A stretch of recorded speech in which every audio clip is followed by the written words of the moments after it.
Good morning, everyone. Welcome back to another episode of Rants About Tech Live, number 262, is it? Yeah, 262, for this Thursday, February 19th. I'm your host, Rod, here in sunny Philadelphia. Well, I'm sorry, it's always sunny in Philadelphia, but it's kind of cloudy today. We're going to say it's sunny, though. So thank you for joining me. This is Rants About Tech, where we talk about tech news, we talk about eInk news, talk about random stuff throughout the show here. So if you like the kind of stuff, consider liking, subscribing to the channel. I'm here with my really good friends in the chat today. We got Aaron here. We got Rob here. I appreciate you guys for being here. We got a few things to talk about on the tech news front. I'm going to show off a nib that I've shown in a previous episode of the show. But I couldn't use it then because it didn't work. I think I might have mentioned that. I was like, the sizing isn't correct, but at least I got it, the material that I want, and the material is working like it should. Then I had to get the sizing correct, and now I have the sizing correct. I'm ecstatic, and I've made my first nibs with the new material. They're cured into place, so they're ready to go. So what I'm going to do is I'm going to get some of these ready to send out to some testers. But yeah, so we're gonna talk about that a little bit later in the show. How you guys doing today, though? I saw Voya's video the other day. I think I talked about that on yesterday's show, talking about the Supernote update. That was a little bit. That was an interesting updates they're doing, and I really appreciate the updates that are coming to all eInk devices right now, especially Supernote devices. They seem to do a really good job lately of the updates. Let's go ahead and get into the tech news. Actually, you know what? No. We're not gonna get into tech news real quick. We're going to get into some intro stuff because there was a couple of things I wanted to say before I started the show. Pop culture stuff. Like I said, tech news, eInk, random stuff. This is Rando. I'm not sure if you guys saw American Top Model documentary on Netflix. That thing is crazy.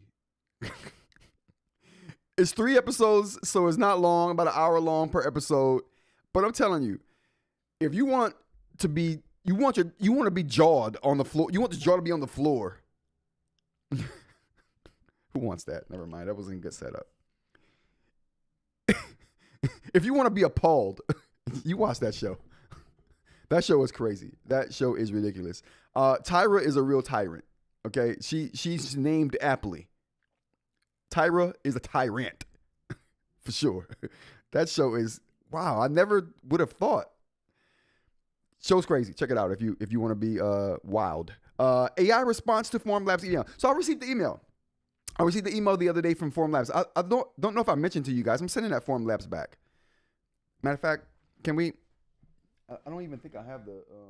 I don't have the tank in here, but I do have the Formlabs in here, and I'm sending that Formlabs printer back. It can't. It's incapable of printing the crystal nib sleeves like I wanted to, and this came off of a $200 printer. A $200 printer made something that a $3,500 printer could not make. And so that's the first reason I'm sending it back. And I thought, hey, I'll keep it for a little while. I'll keep the Forma 4 for a little while. I mean, if it can help me make some money, that's cool. Like, I could do jobs, you know what I'm saying? I'm like, I got it. What can I do with it? So I ruminated on keeping it for a little while. Yeah, we hardly knew you. Yeah, I mean, it came and went. I ruminated on keeping the Form 4 for a little while because I thought, you know what, I'm making the Palma 2 Pro case, and I even mentioned it on the live stream. I was like, you know what, if I can get the Palma 2, if I can get the resin in to make the Palma 2 Pro case real quick, and it allows me to make the Palma 2 Pro case efficiently and fast because it is fast. I'll give it that, it's fast. I thought, you know what, it's worth it. I'll keep it. So I went to go try it the other day because I hadn't used it in a few days. I went to go try it the other day. You know, I was like, you know what? Let me see if I can change some settings to try to print my nib on here. Maybe if I went and learned all the settings. So I studied their software, learned all the settings, learned what all the settings do, made my own little custom settings profile for the nib, went to go try to test it. It started aborting every freaking print that I started, saying stuff like, "Oh, the build plate is got debris on it." That couldn't have been true because I had just cleaned the build plate, so I know that wasn't true. So I thought, okay, maybe it's got debris in the resin tank, in the resin vat. Clean the resin vat out, realize that there's holes in the resin vat. I don't even know how they got there. Like, I've never experienced holes in a resin vat in my year and a half of 3D printing. And I've used multiple vats. I've changed vat films. I've cleaned vats. I mean, I've done tons of stuff. Tons. Never seen a vat with a hole in it. A vat film with a hole in it. And this wasn't a hole. It was more like a bubble. Like, there's 2 layers to the vat film, and some air or something got in between the 2 layers and caused it to bubble up and started to separate the layers. I'm like, I didn't even know films were layered. So, you know what? It's like, you know what? I got an extra tank. I'm come prepared. I bought multiple tanks. So, like, you know what? I got an extra tank I'm not using. I'll go get the brand new tank, put it in, clean the build plate off. We're good to go. I do that, start another print. It aborted the print, saying the same dang on thing. Debris in the tank. I'm like, there can't be debris in the tank. The tank is brand freaking new. The resin's just been filtered. There's nothing in here. The build plate is spanking clean. Spanking. That was dumb. That was stupid. The build plate is just as clean as can be. But yet I'm still getting errors. So I do some internet researching and I'm like, okay. Why am I talking about this now? I'm going to talk about this on the Maker channel right after this. I'm going to rant. So I go in and I'm like, okay, well, let's go on the internet and see what happens. I go on the internet. They're like, oh, you need to level the build plate, bro. That's why you're getting the errors. Oh, okay, cool. I've leveled many build plates. I've leveled tons. Okay, cool. Let's do it. Level the build plate. Start a print. It aborts again.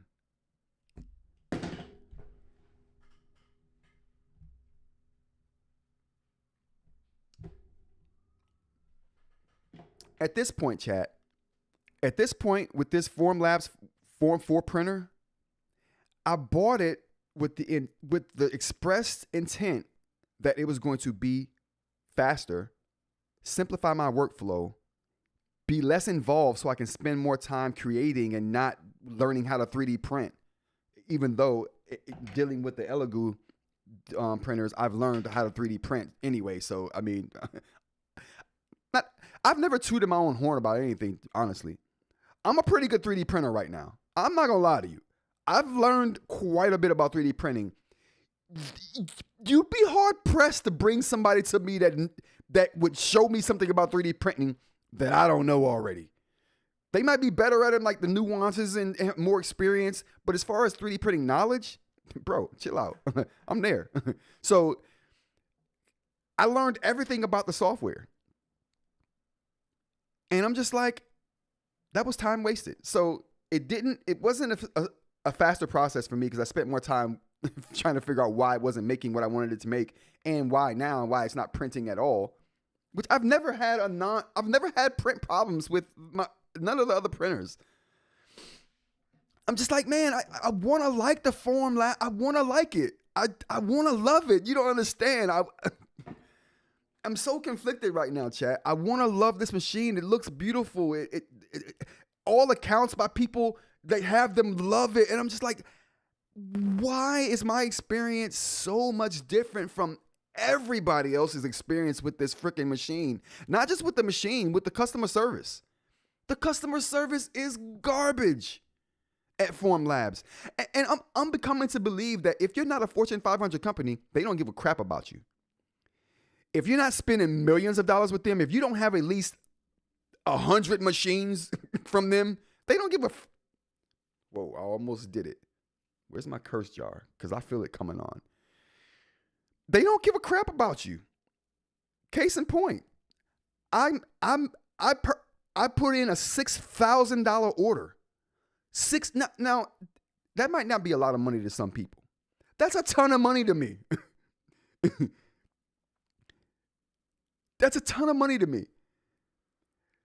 And after spending that $6,000, I reach out to the company and ask them, hey, you haven't completed my order yet. Is it time to change? Do I have time to change a couple things? Can I add some things to my order? They were going to make more money. I couldn't get the rep to respond to me for a week and a half. And then when he responds to me, he doesn't even mention the fact that I wanted to change my resins on my order out. Oh, hi, I've been out of the office for a week and a half. No shit, Sherlock. I've been out of the office for a week and a half, and yeah, your order is being completed, and it's going to be shipped out in a couple of days. What, dude? What about the questions that I asked you? What about the resin that I wanted to swap out? Nothing about that. They were making money on that. I didn't even mention it. I'm like, that would have been an extra $300 for them. But I was like, I'm not even going to mention that. Cool. You just lost $300, bro. Okay, cool, fine. They don't care. I'm not a Fortune 500 company. That's a nothing to them. That's a bill plate. So after that, you know, I'm not going to do that here. My bad, chat. How many people did I lose on that? I did. I gained some people. Okay, cool. My bad, chat. I'm gonna go in on this on the rants about making channel. I'm not gonna do it here. That's why I started that channel, so I can do that. All right, commercial machinery unfortunately isn't necessarily easier to set up. No worries, still got the other machines. Absolutely, yeah. I mean, again, got the other machines, and right now I'm looking for a premium machine. Now that I've jumped that barrier of spending $6,000 on a 3D printer, I'm like, okay, if I'm playing with $6,000 for a 3D printer, what else can I get for $6,000? You know what I'm saying? Like, can I get better than what Formlabs has for $6,000? I probably can. At least better. Can $6,000 buy me better customer service? Maybe. I'm not going to do it. Let's get to the tech news chat. My bad.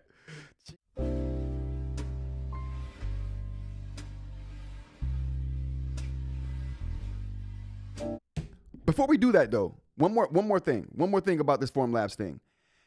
They sent me. I sent the email to them saying I want to return the machine. They sent the response back saying, hey, could you send pictures? Could you do this? Could you do that? I was pissed. I was literally pissed. Because I'm within my 30 days. What do you need pictures for? Like, we already talked about if it can't print what I needed to print, I'm sending it back. So I'm a little perturbed by what they're asking me to do to return it, but no problem. I'm going to do it. But you know what I'm going to do? Actually, I'm sorry. They sent let's get to the email first. So they sent the email. I swear this is the last thing. So I love a good rant. So they sent the email, right, chat?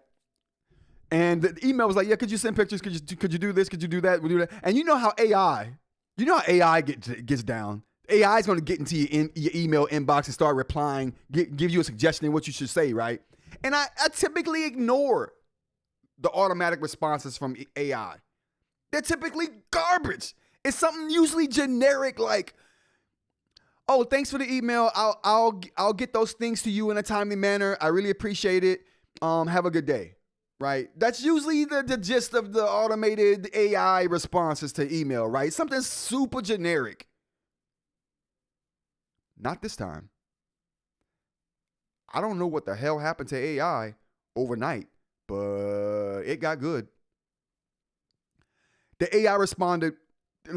I can't even make this crap up. I got to read it to you. This is what the AI responded and said. Hold on. Where are we at here? I'm like, what the hell, dude? It's so good. It's so good. I can't. Oh, there we go. Oh, that wasn't it. I can't see it right now. The response, I got to paraphrase right now, chat. BM, good morning, sir. The response was from the AI was so specific and so direct. It was like, oh, thank you for the response, for the quick response. And in the email, they were asking me what are the things I want to return, give them a list of the things I want to return, what I want to keep, and you know, all these things, right? The AI responded to everything. It was like, I want to return, I'm not going to return the resins, and I'm not going to return the cure machine, but I am going to return the VATs. I am going to return the actual 3D printer, and some of the other stuff, right? I'm like, how the hell did the AI know exactly what I wanted to return and what I wanted to keep?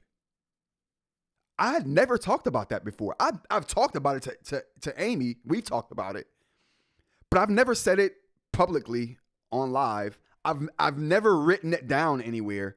I've only verbalized it a handful of times in my house. AI must have known the context of those conversations and is listening somehow and knew what I wanted to return. How else would it have known what to respond in the email to or with?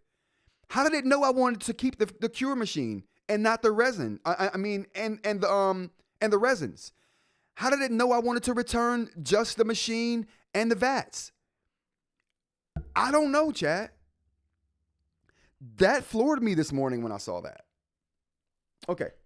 All right. On to tech news. This Forum Lab stuff is ridiculous. But anyway, first thing we got up here on the tech news front is going to be about who we got. We got Pixel 10a launch, and it launches March 5th. Let's go ahead and see what we got here. All right, so we got the Pixel 10a. Now, if you don't know what the Pixel 10a is, what? Say it ain't Sosa, chat. All right, hold on. Let me fix my thing here. I can't believe we don't. Why is Chitubox on the there we go. Perfect. Okay, chat. I don't know what happened here. It must have been from another live stream I was doing. Okay, so the Pixel 10a arrives March 5th for $499 with specs and design of yesteryear. Now, I don't know about yesteryear, but this reminds me of the iPhone Air. I mean, there's no camera bump, so I like that. That's really cool. Let's get into the details here. The Pixel 10a will be available on March 5th, and pre-orders go live today. This was yesterday. The 9A will still be on sale for a while, but the 10A will be headlining Google's store. However, if you might not notice unless you keep up with the Pixel numbering scheme, this year's A series Pixel is virtually identical to last year's, both inside and out. Last year's Pixel 9A. Here we go. Last year's Pixel 9a was a notable departure from the older design language, but Google made new changes in 2026. We like that the Pixel 9a emphasized battery capacity and moved to a more flat camera bump, and this time it's really flat. I love that. Google says the camera will now sit totally flush with the back panel. Let's take a look at some of the stats we got here for this device. Google also says the new Pixel will have slightly upgraded screen. The resolution size and refresh rates are unchanged, but peak brightness has been bumped from 2700 nits to 3000 nits, the same as the base model Pixel 10. Plus, the cover glass has finally moved beyond Gorilla Glass 3 to Gorilla Glass 7i, which supposedly has improved scratch and drop protection. Google notes that more of the phone is constructed from recycled material, 100% for the aluminum frame and 81% for the plastic back. There's also recycled gold, tungsten, cobalt, copper inside, amounting to about 36% of the phone's weight. The phone also continues to have a physical slim slot, which removed from the Pixel 10 series last year. The device's USB-C 3.2 port can also charge slightly faster than the 9A, 30 watt versus 23 watts. And wireless charging has gone from 7.5 watts to 10 watts, where there are no Qi 2 magnets inside, though. Who cares about? Well, yeah, I guess you can still magnetic charge. It doesn't need the Qi 2 magnetic magnets. Internally, the Pixel 10a is even more like its predecessor, unlike past A series phones. This one doesn't have the latest Tensor chip. It's sticking with the same Tensor G4 from the 9a. So this is a 9a with a new coat of paint. The device is at the Google Store for $499 with a 128 gigabytes of storage, and some carriers should begin offering the phone soon. The 256 gigabyte version runs at $100 more, where the Pixel 10a is available in lavender, fog, obsidian, and the new berry color. I like this color right here. I think this is the berry right here. Interesting stuff. Oh, there we go. There's all the colorways there. So if you're a Pixel lover, they got some new colorways for you. And like I said, I love the flat camera bump. You can't beat a flat camera bump. Everything is always listening, said Aaron. You absolutely right, bro. Next story we got up here is Microsoft adds native speed tests to Windows. RIP. I mean, who remembers speedtest.net? You know what I'm saying? Steve, would this make speedtest.net irrelevant? I hope not. Well, you know what? Who cares if it does? I hope it does. Microsoft is testing a speed test tool built into Windows 11 taskbar. Microsoft mentioned the feature in the release notes for the latest Windows 11 beta, builds 26.100.7918 and 262.00.7918. Open it from the Wi-Fi or cellular quick settings or by right-clicking the network icon in the system tray, it says. In December, a Windows 11 user noticed the company had quietly added a new option that said perform speed test along with a button called test internet speed in the system tray, which is located in the bottom right corner of the taskbar. However, the feature isn't entirely built in. It seems to direct the Windows 11 user to the Bing search engine and its speed test function, which harnesses Ocala's speedtest.com. And yeah, so I guess it works in the same exact way. And we got the suite here, the network icon, the system tray text menu. Oh yeah, and you see it down here. On the release notes for the Windows 11 preview build seems to confirm this. The speed test opens in the default browser and measures Ethernet, Wi-Fi, and cellular connections. This feature helps check network performance and troubleshoot issues, Microsoft says. So it doesn't appear that Windows 11 will power an entirely new speed test service when Ocala, Cloudflare, and Fast.com offer their own. Still, the function could be convenient, especially for users unaware of such services. So they're just reaching out to another service. So it's not their own thing. They're automating the process. So silly. Although Microsoft announced the built-in speed test, it's not built in. Function on Tuesday. The company says the release of the feature as part of the gradual rollout for Windows 11 insiders. So features reach devices over time instead of all at once, meaning availability varies by device. Yeah, so it's not native. This is just reaching out to the net for you. You simply don't have to type in www.speedtest.net. Who cares? Honestly, in this case, a budget phone, very incremental changes. Why even release a new version? Right. That's a very good point, Duroc. Why bother? For a phone that's a budget phone anyway, just give people a better deal on the phone. You know what I'm saying? Would anyone care budget pixels release every 2 years? No. As a matter of fact, if they release every 2 years and the TikTok release kind of thing, if the second year they dropped the price even more and gave you an even better deal on that thing, I guarantee people, drop it from $500 to $200 a second year. You see what I'm saying? Oh my, that would be great. That would be great. That's a good piece of thinking there, The Rock. Next up, we got Google Maps limited view now hides reviews for signed out users. So Google Maps shuns logged out users, it seems, and you need to be logged in to get a lot of the features that it once offered everybody. Let's check it out. Google Maps is more than just a navigation app, and it contains a treasure trove of data about locations across the globe. But suddenly, Google Maps appears to be changing how its functionality for users are changing how it functions for users who are signed out, including hiding reviews and images. As noticed by a few Google Map users on Reddit over the past week, leave it to Reddit to find some stuff. A limited view mode now kicks in if you're not signed into into your Google account. Google says in a pop-up that you might see this view in cases where Google Maps is experiencing issues, if unnecessary traffic is detected in your network, or if browser extensions interfere with Google.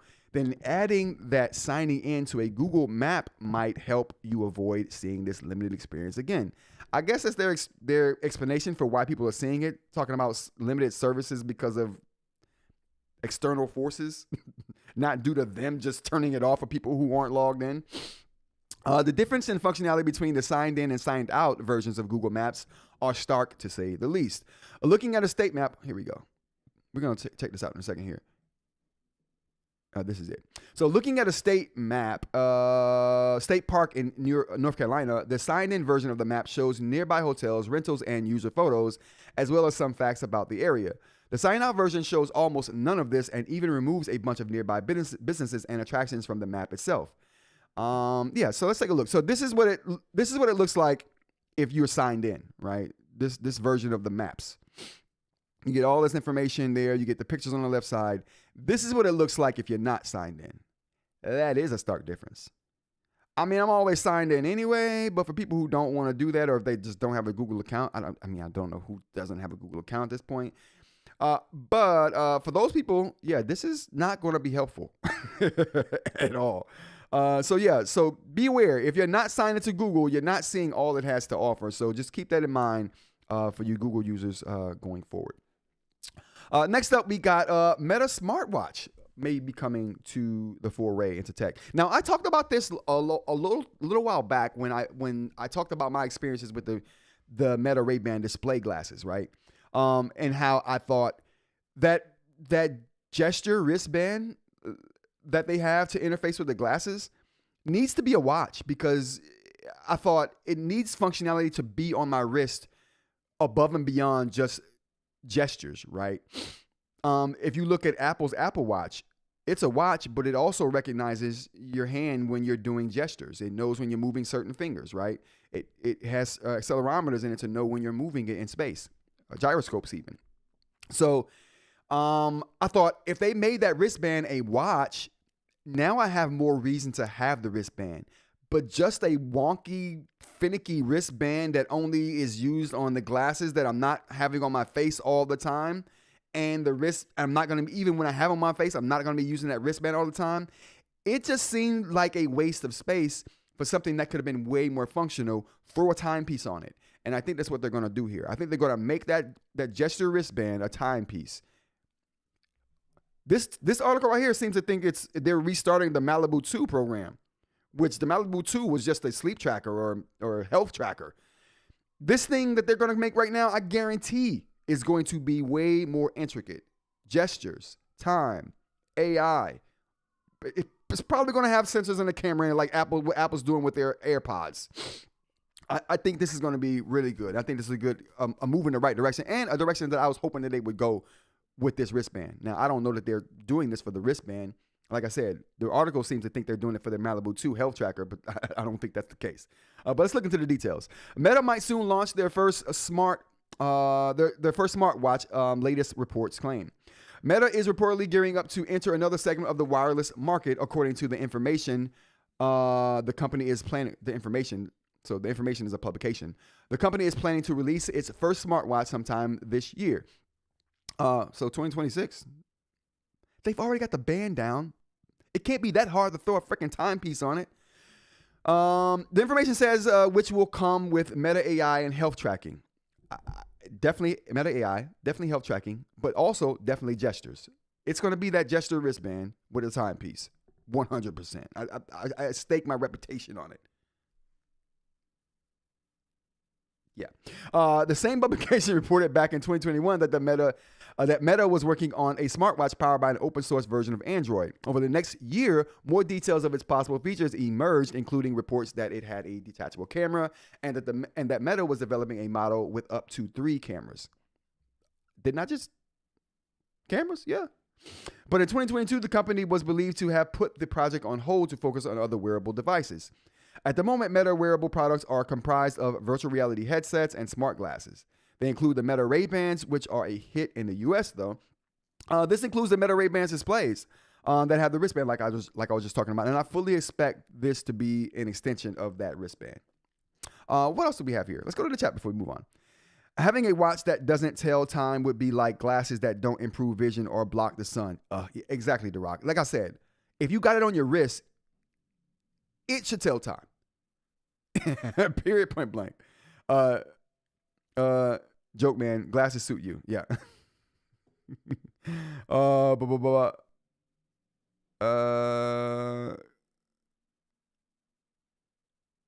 Yeah, absolutely. Glasses suit you. I like the glasses.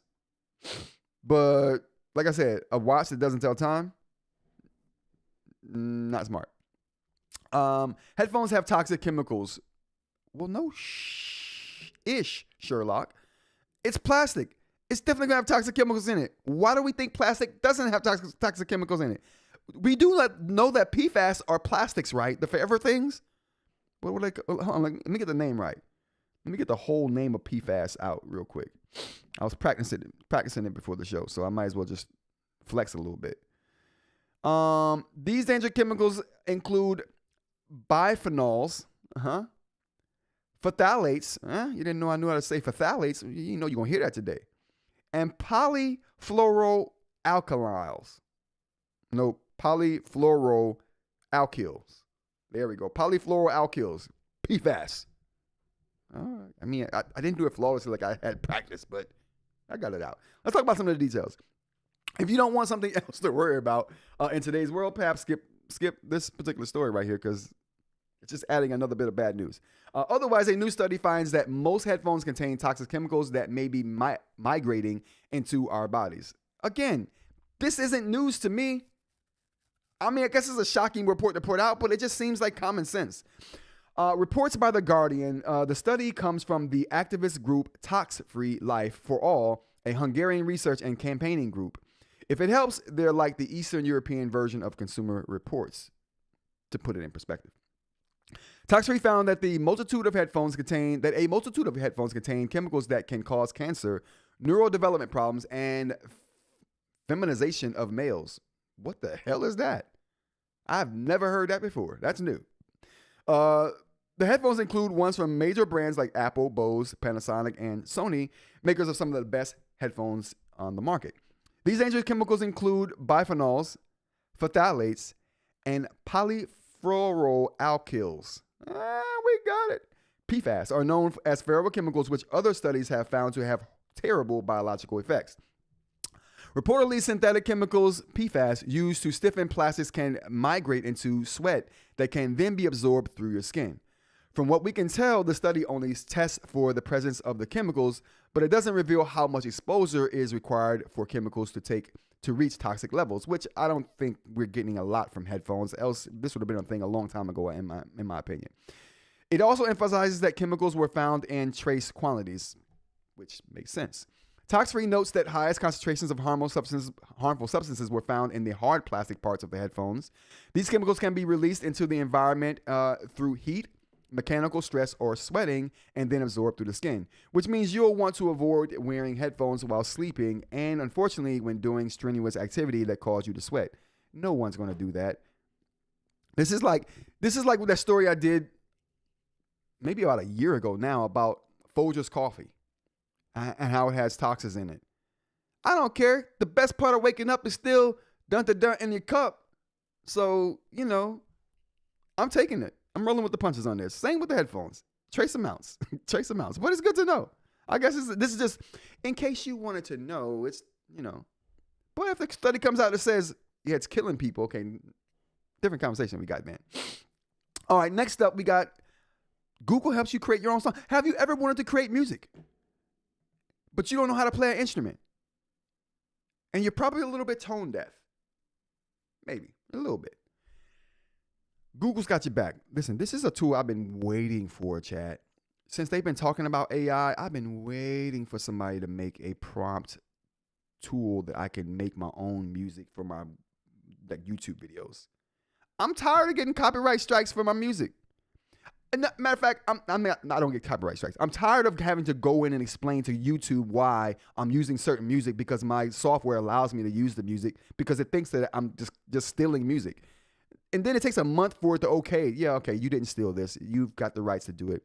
But by the time I've missed so much money, then I'm like, okay, what's the point, Google? What is the point? This is going to solve that problem for me, chat. Maybe. Although I do like my intro music. I'm not going to hold you. I do like the intro music. How we doing here? Okay, we're doing pretty good. If you guys are liking the show today, give me a like. Give me a like. Subscribe if you want to see more content like this if you're not already. Yeah. What else we got here? Let's talk about the details of this particular music generator. On Wednesday, Google rolled out a new AI music generator called Lyra 3. It's a fairly big upgrade over earlier versions of the model and I tried Lyra 2 and 1, garbage. Hopefully this one's better.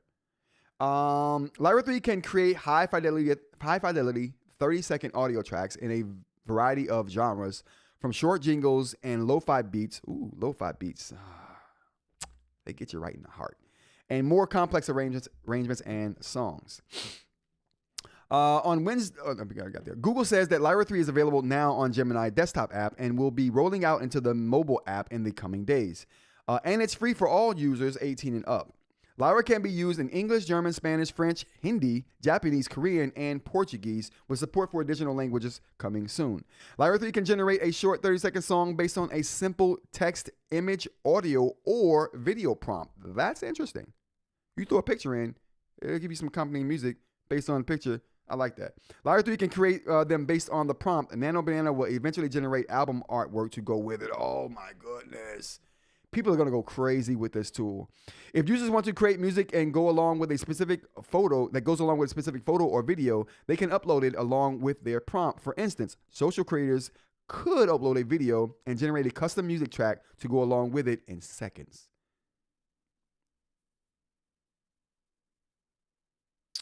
Copyright-free music in seconds, man. This is going to be beautiful. I can't wait to use this tool.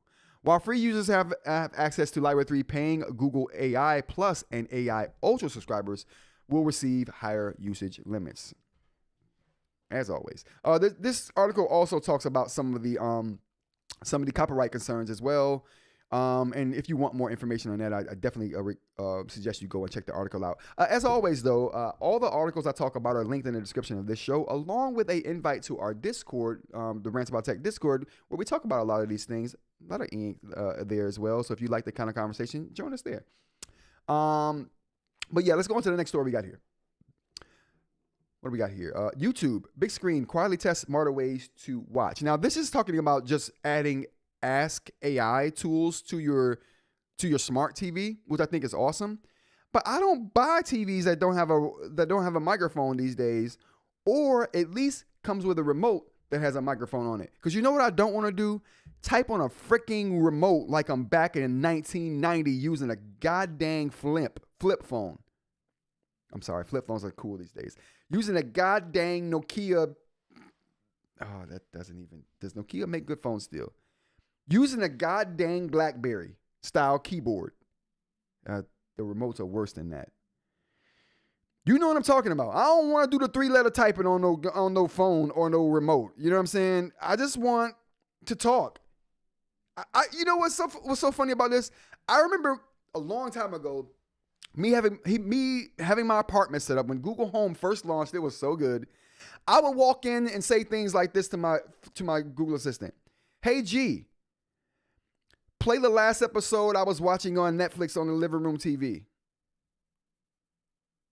And it would start the last thing I was watching, right where I left off at, on the TV that I asked it to start it on.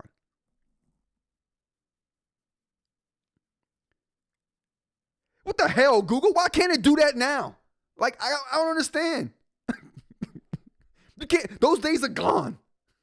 The days of good AI assistants are gone. Maybe they'll be back. Maybe they'll be back. I don't know. But I used to be able to say things like that. If I said it to my Google Home Assistant right now, they'd be like, bro, what are you talking about? And it would probably say it just like that. Like, bro, what the hell are you talking about? Like, holy cow. Do glasses suit me? I don't know. Do I look better without the glasses? I look more Rod Rants with the glasses. I'll say that. I'll say that for sure. All right. What do we got here? Let's talk about the details, though. I guess we'll talk about the details. In a YouTube-supported thread, Google has announced that it is currently experimenting with bringing a conversational AI tool to smart TVs, gaming consoles, and streaming devices. You know what I thought when I saw that the first time? I thought with Xbox. We talked about Xbox not too long ago and how they're going to have the AI desktop thing on your video gaming console that's going to like give you suggestions of games you want to play or say, hey, you did good your last Call of Duty session, but these are some tips how you could be better because you're trash. That's the first thing I thought of. That's the first thing I thought of. Oh, I'll do that.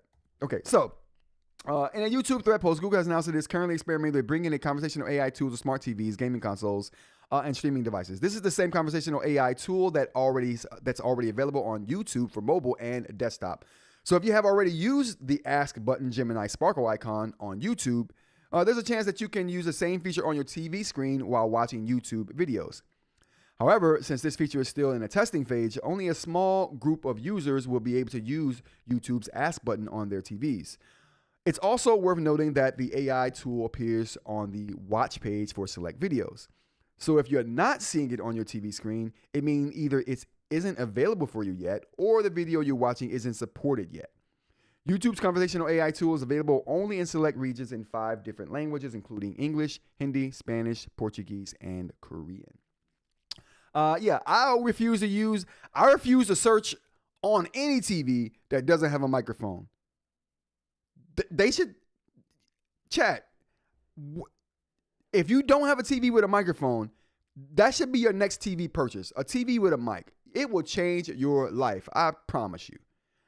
When you're sitting down ready to eat, you're like, I want to eat and watch something. Then you got to be like, oh, what do you want to watch? Let's watch this. Then you got to grab the remote, type it in with like you're back in the 90s. You're undoubtedly going to mess it up. And then you have to go back and fix it. And how the hell do you even go back on a situation like that? Okay, we're moving on. We'll move on, chat. But get a TV with a mic. I'm telling you, or at least have the remote have a mic. That's probably even better because the mic's right there with you. All right, this is a bit nerdy. Okay, this is a bit nerdy coming from Daily Science. This is actual a research paper here, but we're gonna try to parse it and give you some good information here. Fingers and brain size matter. They say size don't matter, and sometimes it doesn't, but this time. Human evolution has long been tied to growing brain size, and new research suggests parental hormones may have played a surprising role. By studying the relative lengths of index and ring fingers, listen, I got long fingers. This pertains to me, which is why I wanted to read it. A clue to estrogen. All right, chat. Is estrogen with an O in front of it still estrogen? Let me know. Estrogen and testosterone exposure in the womb. Researchers find that higher parental estrogen was linked to larger head size in newborn boys. Interesting. In this latest study, Professor Manning worked with researchers from Istanbul University's Department of Anthropology. Their findings were recently published in the journal Early Human Development. Because head circumference in newborns is strongly linked to brain size and later measures of intelligence, the research team examined both finger ratios and head size in a group of 225 newborns. The group included 100 boys and 125 girls. The results showed a clear pattern in boys, higher 2D and 4D ratios. These right here.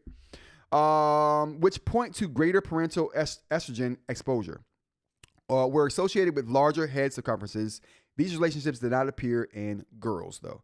So, longer fingers, bigger head sizes, bigger brain. Listen, I'm feeling good about having long fingers today. They ain't good just for pianos and guitar playing. They're good for brain size. They're good for brain size. It matters. Oh, estrogen is how they would spell it in the UK. Oh, thanks, The Rock. Appreciate that. All right, so last tech thing we got up on the agenda for today is going to be, it's been a long tech news cycle today. We finally got tech news, chat. Hooray. Let's get the applause going for tech news. This last thing is just because I want to take a dig at T-Mobile. I hate T-Mobile. I'm not gonna hold you. I hate T-Mobile.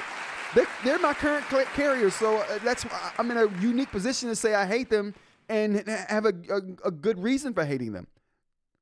They're ass, and I can't find any other way to put it. T-Mobile is just the worst, and connections, customer service. I'm as soon as I have time to jump ship, I am. I just don't have the time to even think about jumping ship right now. But as soon as I have time, I am jumping ship.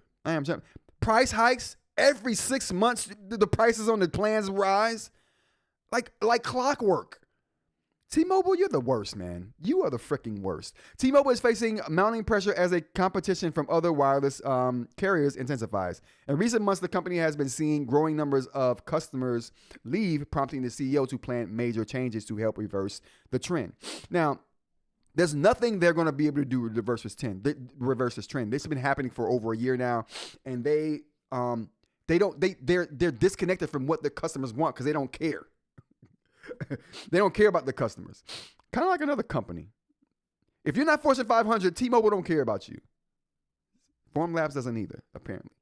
All right, that's my shot at T-Mobile. I had to do it because they're in the news and I need to take a shot at them. T-Mobile is okay. A differentiator is no international data roaming is very useful. Yeah, T-Mobile's trash. I can't stand T-Mobile. And they, what's sad is they probably have the best veteran plan. And I take advantage of the veteran plan. I don't care. If I have to pay more to go to another carrier, I am. I'm going to save money in the long run because no one raises their prices like T-Mobile. The Rock, are you on T-Mobile, The Rock? I am too, bro. I'm on there. I just don't like it. All right, let's get to the eInk news.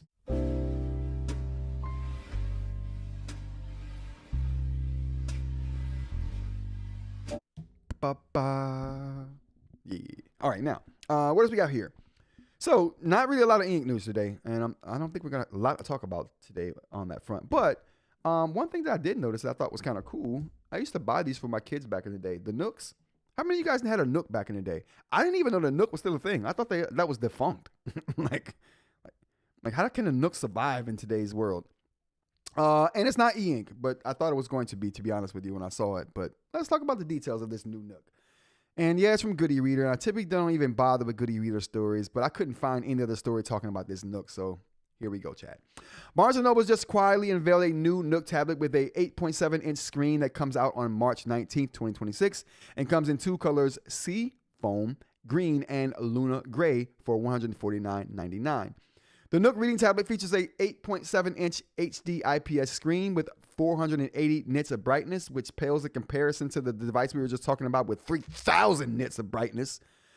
It features an anti-fingerprint touch display and a TUV, I don't know what the hell that stands for, Rylan certified or low blue light emission. Okay, who cares?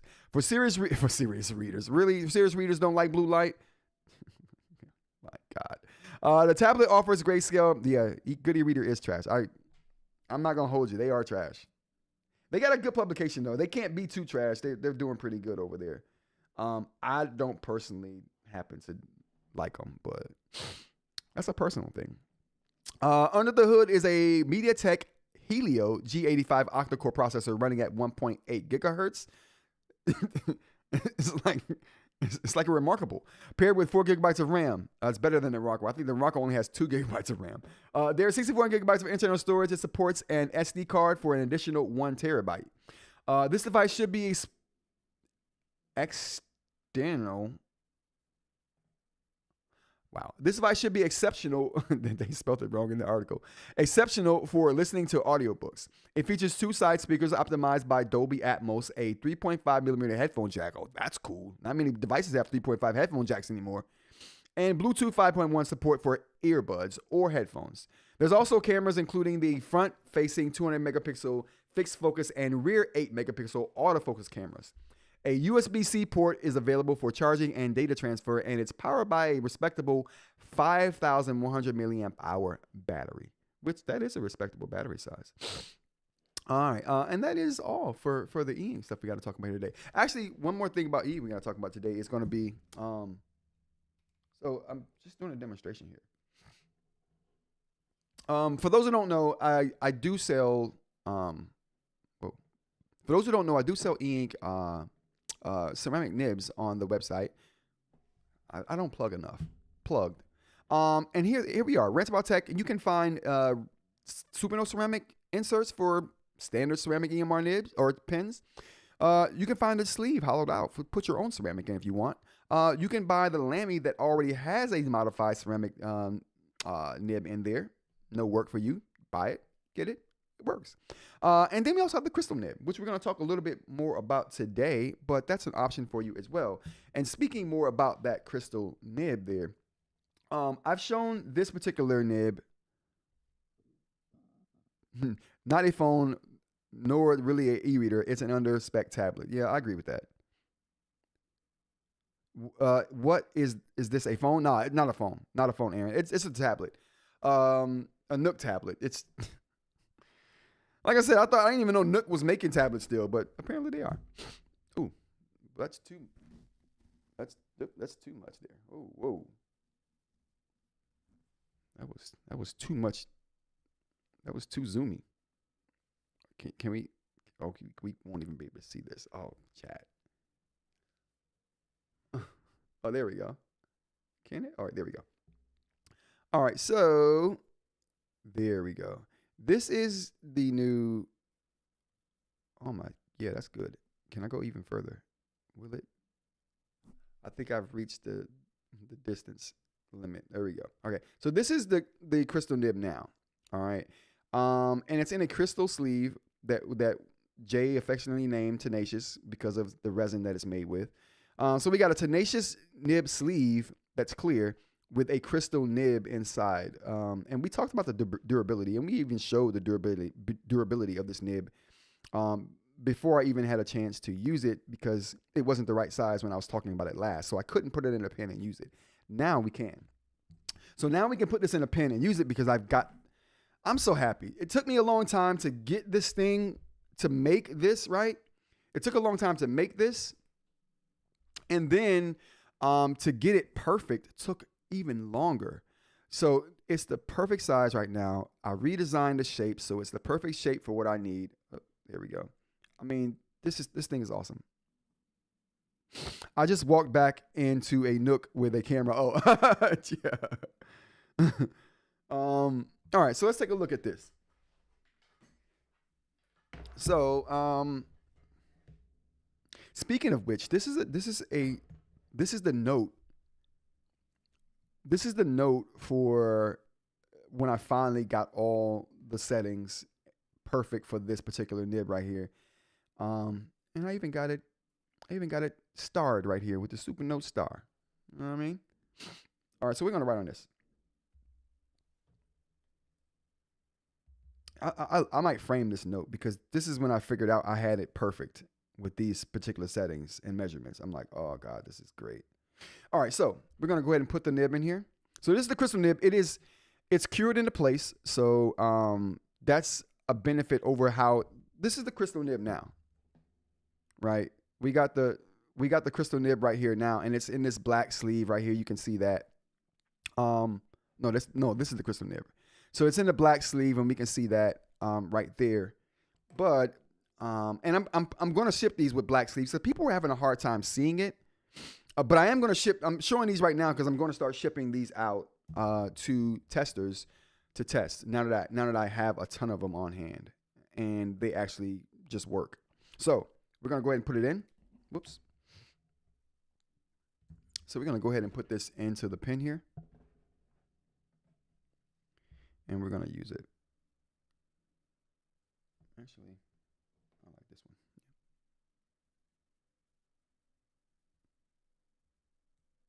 So we just push it in there like that, and whoops, and here we go.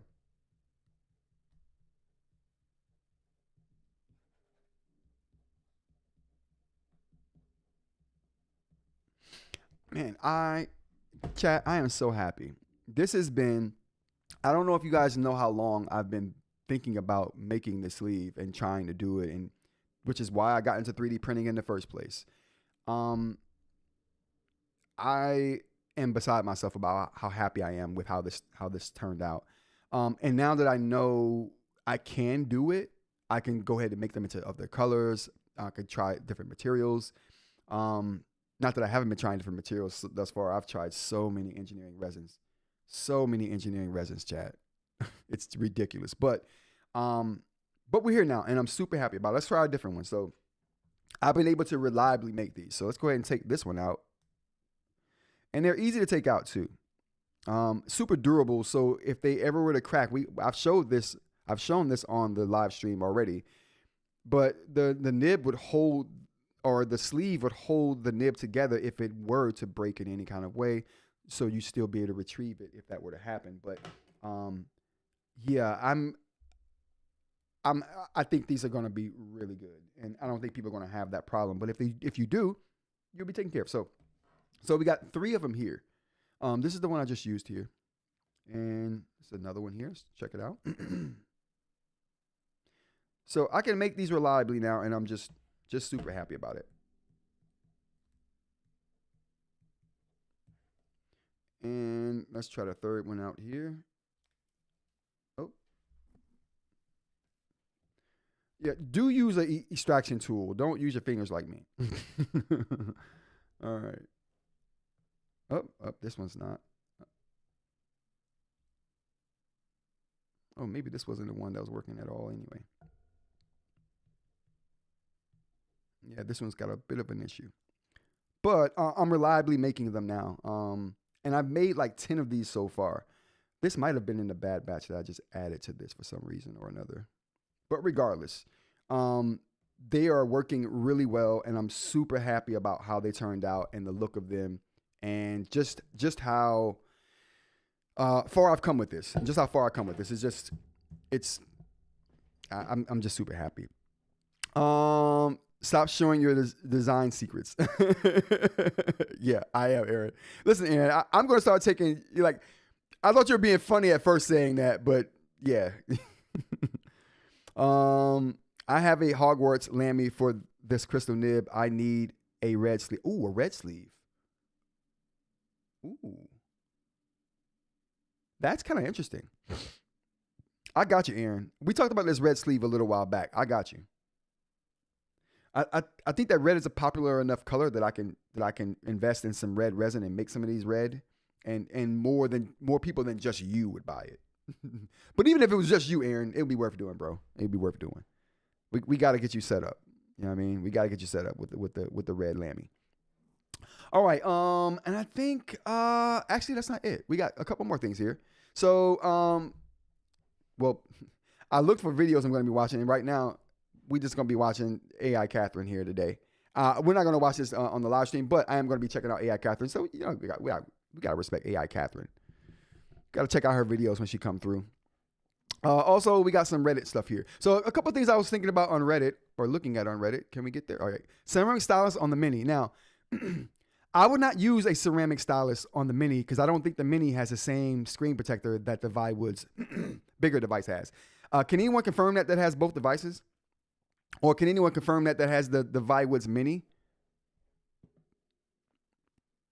I actually been suggesting the Viwood's Mini to a lot of people who've been asking me about portable devices, and they don't want the Supernote. I'm like, yeah, the Viwood's Mini. Says, yeah, you're good to go. Can anybody confirm the screen type on the Viwood's Mini? Because I don't think you should use ceramic on the Mini though. Honestly, curious, a few months after release, has anyone seen damage of the screen on their Mini when using the ceramic tip? I have a new pen coming today for my Mini, but after reading about the Mini screen being different than the AI paper, I'm a little nervous about using the ceramic nib. I use ceramic on mine and it's fine. Okay, no doubt. No doubt. Thanks, Aaron. So no, this is probably something someone's just doing wrong. Then I don't blah blah blah blah blah. I've been using the ceramic nib for months with no damage, says someone. Yeah, so same sentiment as you there, Aaron. But yeah, they're clearly doing something wrong then. How the Remarkable 2 feels after using the Remarkable Paper Pro for a while. I thought this was just funny. I thought this was just funny. But this pen here reminds me. I don't know if this is a pen or not. It is. That pen reminds me of the pen that came with the Message Pad 2100.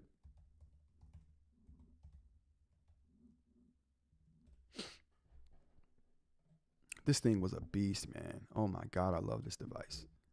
I'll probably buy another one just to have it. This stylus right here is all metal. It's all aluminum, straight Apple stuff. Why they didn't make the device metal, I don't know. Maybe it may have made it even more expensive than what it was, and it was crazy expensive when it launched. But yeah, Apple. This is to me. I think this might have been the first aluminum thing Apple I had ever seen from Apple was this pen. They weren't even making aluminum computers at that point. You know what I mean? Super interesting though. Super interesting. But anyway, where were we at on that? Oh yeah, that's what this reminds me of. Aaron says, I have a question for the Maker Channel. What's up? Avai was when they sent the C1 to me. They said it's safe. Right. I mean, I feel validated every time I hear people talking about ceramic on these devices. And I'm glad logic prevailed in this situation.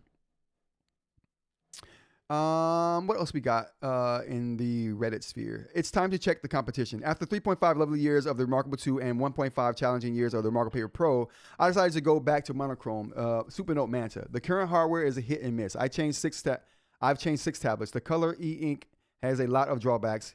Thick, heavy, slow, limited precision, ghosting, etc. And the software evolution is slow. If you're a great community, I wish you all the best going forward. You're a great community. I wish you the best going forward. Oh, so they switched over to Supernote. I'm not quite at the point of leaving Remarkable altogether, but I would agree that color eInk just doesn't seem like it's very reliable point in its development. That's because you guys are using Gallery. Go get a Kaleido 3 display. You'll be good. Kaleido is not a good representation of color eInk if you're looking for performance. Next thing we got up here is unusual amount of ghosting. My Manta recently arrived and I'm overall happy with the experience. Also love to be part of this community. However, during testing, I noticed a noticeable amount of ghosting.